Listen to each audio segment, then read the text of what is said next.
Legacy maker, I want to celebrate with you because I'm cutting out doing the most and simplifying it, doing less. And if you're like, Elaine, what are you doing? What are you taking out? What are you doing? Well, you have to listen to the whole episode. And guess what? It's not all about me. I'm just using myself as a case study that I usually do at the Color Your Dreams podcast. And here's what I promise you: you will have 4 action items and questions. So you can also simplify your business by knowing more and doing less. Because we often think in order to make more, we need to do more. And this episode's actually inspired by my marketing strategist, Monica Schrock, where we looked at our numbers to see what's working, what's not. And so we started deleting stuff. And I am so happy because I got 4 trips planned going to Tahoe, Mammoth, Scotland, and Hawaii for the next 2 months. I know, very blessed. All right, we'll stop talking. We're going to drop the beat, and you're going to want to take a pen and paper, take notes. All right, let's drop the beat. Hey, Legacy Maker.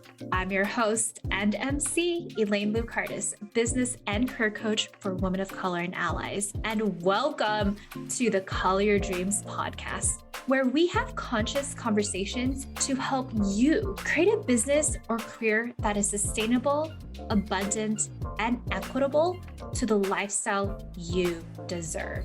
Because our ancestors sacrificed so much so we could have this life of choice. Now, grab your coffee, tea, and/or boba, and let's color your dreams to create your legacy. Legacy maker, you know that intuition where you're like, I should probably stop doing this in my business. It's not going well, I think. Or maybe I should stop doing less of this. And you're not sure. So in today's episode, we're talking about how when your intuition knows what they're talking about and the importance of looking at data, why you should track things. I know we'll be talking about numbers, data, and analyzing, but where are all my intuitive and spiritual people at? I want to just let you know why it's important to do both. Like, I'm spiritual, I'm Reiki certified. And here's what I want to share with you. When you have that intuitive hit, data actually validates that intuition. So you have more confidence to take action to create change that needs to happen. Like, simple example. And I don't mean to go to extreme, but let's say you go to the doctor's office and find out your blood pressure is high, right? Based off of numbers. And then you realize, okay, well, I need to work on having a healthier lifestyle. All right. So how can you simplify your business by knowing more, doing less? Well, I have 4 questions and action items for you. So grab a pen and paper because you're going to want to take notes. This is a very actionable and simple podcast episode. Hence, that's why it's called Simplify Your Business by Knowing More and Doing Less. All right. First step, are you tracking everything? And I'm not just saying what's in your bank account, but do you know how you are getting clients? Or AKA, you've heard the term like lead generation.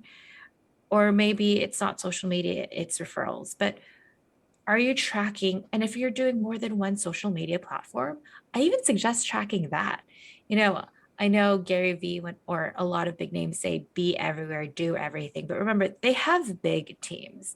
You may be like me, where there is a team of like 3 to 5 people and you can't do all the things and you have to be smart about your time. So if you're testing different social media platforms, it's important to track things, right? Like, I have a marketing template.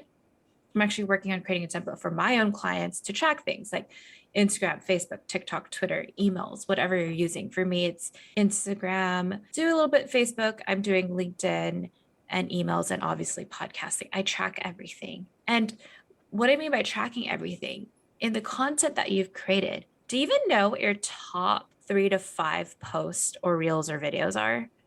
It's important to know that stuff.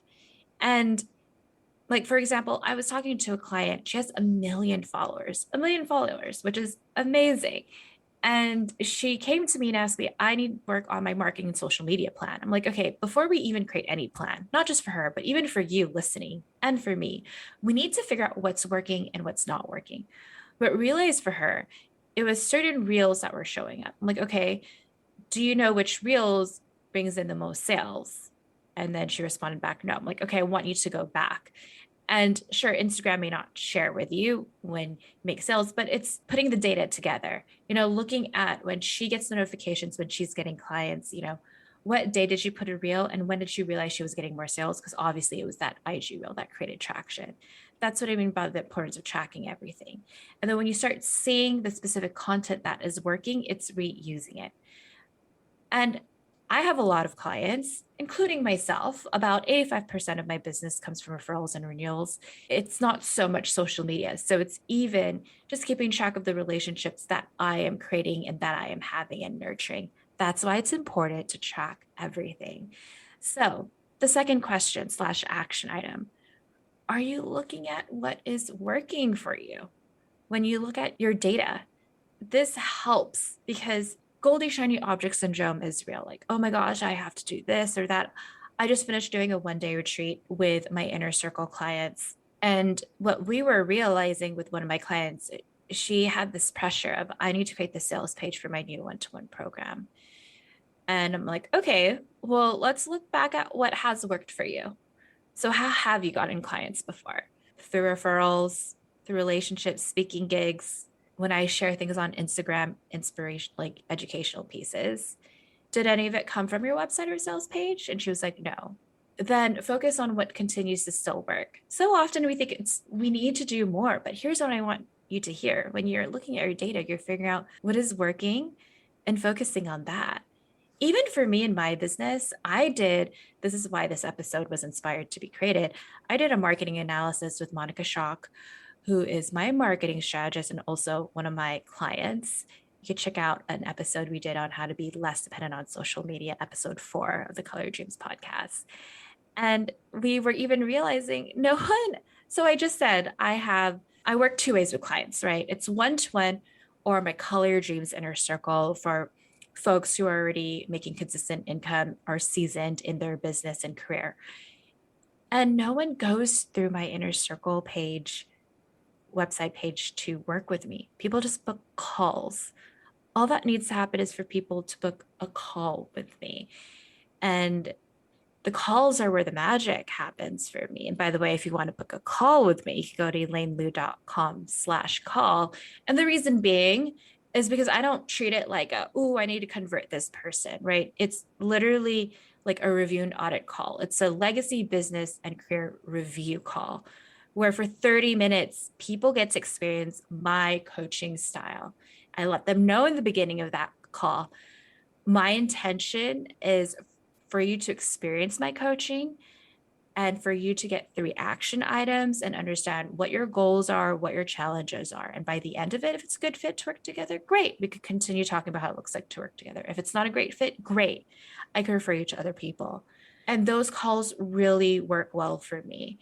And knowing that, if you haven't noticed, even in my own podcast, like at the end for some podcasts, if it matches the content, I share, hey, if you want to work with me, schedule a complimentary legacy business and career review call at elainelu.com/call. It's not bringing people like to these other web pages explaining things.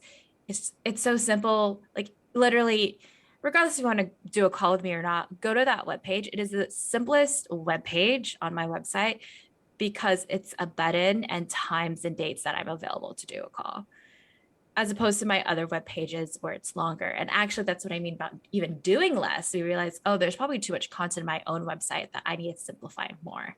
So do you know what's working for you and how you can even simplify even more? And I will share in this podcast now, like what else I'm simplifying is we know the podcasts are working, but I'm also going on vacation August and September. So I'm doing 2 podcasts for those months. And I'll test it and see how that works. And it also feels so good, right? Like I'm still doing what I'm doing, serving all of you as you're listening to my podcast, but I'm doing less. And guess what? There's like about 20 plus episodes to listen to. I'm pretty sure not every single one has listened to every single one of my episodes. And another thing we noticed, oh, I don't need to do newsletters every week. I could do it every other week. So that's what I'm doing to simplify my business. Every other week newsletters, every other week podcast episodes. And you know what helped me figure that out? One, my intuition was kind of telling me, girl, you are doing too much. Second is looking at the data and realizing I don't have to do it all the time. So I'm telling you, you don't have to do more. You don't have to do the most. How can we save your time and energy? And also, I will share the reason why I'm also listening to my podcast and my newsletter. My clientele base like doubled right now, which is a great problem to have.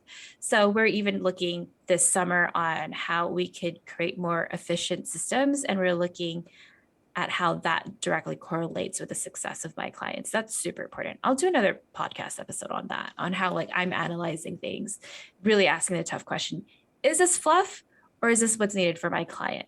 Because so often we think, oh, we need like a really pretty tiara to add on top to our services, when you don't. Your clients simply need you to be present. All right, third question, which is what's being alluded to. So it's like, first, it's like looking at your data, right? Second is what is working for you. Here's the tough part. Are you looking at what is it working for you? And maybe you've been doing it for the past year or 2 years in your business, or maybe you tried something new this past quarter or year. And intuitively, you're like, this is not working, and you're having your numbers validate it. For example, I've shared before, I was doing events every month for I think like 2 years straight. And I was like, my intuition, not liking this, not enjoying it, data, it's not working as well as I did it. So I scrapped it. I know that's example for me, but I'll give another example for a client. She does copywriting. And she was thinking, oh, I need to write it on social media, but the thought of creating all this copy. But as I was talking to her at my 1-day retreat I do with my inner circle clients, realized, well, for copywriters, it's not posting on social media that gets her clients and other copywriters that she's friends with. It's referrals. So we identified referral partners for her to go get clients, right? So what wasn't working is the social media part. What is working is building relationships and referrals, right? For another client of mine, he is in his late 50s, and his target market are professionals 40 and up. There was this pressure for him to like always be on social media. And I was reminding him, your clientele is 40 and up. Are they really using social media? What he realizes is, oh, I don't need to be on social media. He gets such a high off of meeting people in person. So we have a goal for him to meet with 1 to 2 folks a month. And he's getting clients and working on proposals and opportunities right now. This is what I mean by like we get caught up in Goldie shiny object syndrome when we need to look under the hood in our own business of what is working and not working. It's fascinating because, like I said, I'm very blessed. It's a July 20th when I'm doing this podcast recording, and I'm getting clients like wanting to work with me. The demand is great. And they ask, I need a business and marketing plan. And every single time, there's not every single conversation I've had, it's not about putting the plan together. We need to see what is working, what's not, by using both intuition and data. And by the way, if you want to know how to do that, like I said earlier, schedule a review call with me to review your business. Go to elainelu.com/call. See what I did there, by the way? Like, I didn't even have this in my little notes as I was recording. I kept this simple. I'm like, hey, you want to know how it looks like to work with me? Schedule a call. It was like, go to this website and read like 20 pages worth of content. Oh my God, that sounds even exhausting. All right. The fourth thing to ask yourself, how often can you do this? How often can you look at your numbers and your data? So with me and my marketing strategist, we look at our data once a quarter. So obviously Q2 ended, it's now Q3. So that's why we're on a call. So maybe it's once a quarter, maybe it's monthly, weekly, you get to define that. But what I want you to hear is do that as a routine. It's similar to how I look at my own numbers in my own business. So kind of want to just sum it up, right? The 4 questions and things you should do to simplify your business by knowing more so you can do less. 1, are you tracking everything? 2, are you looking at what's working? 3, are you looking at what's not working and what action you can take? And 4, how often are you going to look at your numbers? Business is about rinsing, repeating, and refining what's working. I think so often we do know it's like rinsing and repeating, but what we forget is the refining, making it better, like cooking, right? I was eating pasta yesterday. My boyfriend makes like the sauce out of scratch. It's like constantly talking about like how he's refining whatever ingredient it is. And it's important to refine things because we get our life back and we get to see, oh, we don't have to do all the things, right? So even when I look at things that are not working or things that are working, right? There might be things that are working for you. Like, I don't know, I'm having so much clients coming in. I don't know if I can continue doing it. Then the question becomes like, well, how can I delegate this? What do I need to do? So, as you all know, I love doing a reflective question and one action. So, here's a question for you. I want you to feel into your feelings. What has your intuition told you about your business that may feel a little bit uncomfortable? We're like, this is probably not working, or you should try this, or you should lessen doing this. What's your intuition telling you? Pen to paper. I don't want this in your head. Get it out. Pen to paper. And second is with those things, that gut feeling, set a date and time in your calendar. So go pull up your calendar, Google Calendar, or if you're old school, bring your planner out. Set a date and time. I want to say 2 hours for you to look at the data. So it could validate your intuition, because so often when we're not looking at the data, we're not gaining confidence to make that action. So remember, intuition's like, okay, something's up. Data, it's validating that something needs to change. Then that allows you to create aligned action to do less. Because like I said, legacy maker, don't you want to do less? So the big lesson I want you to get from this podcast episode is you can do less by listening to your intuition and understanding your data.